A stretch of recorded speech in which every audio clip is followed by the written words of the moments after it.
नसीम के साथ हैं। तो जब उन्होंने जनता में इतनी बेहतरीन छाप बना रखी है, उनका जो है राजनीतिक कैरियर जो है वो हमेशा संघर्षों से जुड़ा रहा। सत्ता में जो है डबल इंजन की सरकार है, उसके बावजूद भी उन्होंने अगर बेहतर कार्य किए हैं तो फिर उनकी टिकट क्यों कट गई? इसमें आप क्या सोचते हैं? ये राजनीतिक मसला है और वही जान सकते हैं। 30 साल उन्होंने सेवा की, सपा की, और इस बार जब उन्होंने टिकट काट दिया, नहीं दिया, इस वजह से जनता काफ़ी नाराज़ है और इस बार बहुत ही ज़्यादा मतों से विजयी होंगे वो। अच्छा, काजी साहब ये बताइए, जो मौजूदा चेयरमैन नसीम अहमद थे, इनका जो है इस बार ये फिर निर्दलीय खड़े हैं और 5 साल जो इनका कार्य रहा वो कैसा रहा, और इस क्षेत्र में जो है चेयरमैनी के लिए उनकी पत्नी इस बार फिर खड़ी हैं, जिया परवीन, तो इस बार किस जनता जो है वो किसको जिताएगी?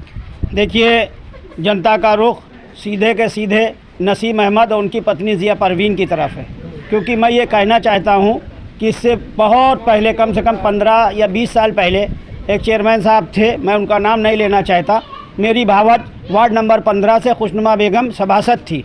तो नगर पंचायत में 3 प्राइमरी स्कूल आए हुए थे।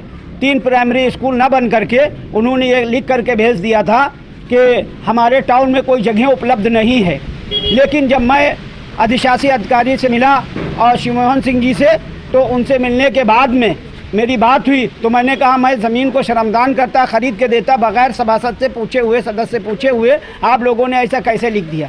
लेकिन उसके बावजूद एसडीएम सफ़ीपुर से मैंने मिल करके और यहाँ के मौजूदा प्रधान से मिल करके ग्राम सभा की ज़मीन ली।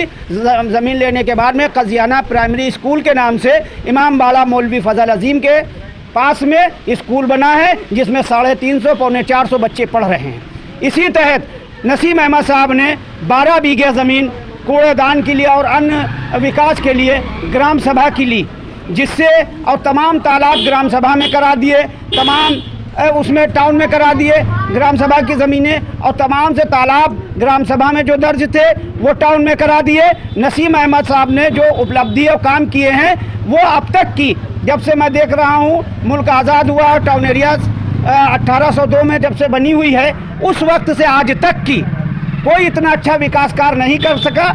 और विकास कार्य को देखते हुए अगर आप देखें, उन्होंने कहा फ्रीजर और पानी की टंकी लगवाई, चाहे वो शंकरी देवी मंदिर हो, चाहे वो यहाँ के ऊपर एक और मंदिर है महावीर मंदिर, वहाँ के ऊपर उसमें उन्होंने मोटेश्वर मंदिर, फ्रीजर और पानी की टंकी का काम किया। उसी दूसरी तरफ मुस्लिम महलों में और हिंदू भाइयों में सबसे ज़्यादा उन्होंने विकास कार्य किया। कई वार्डों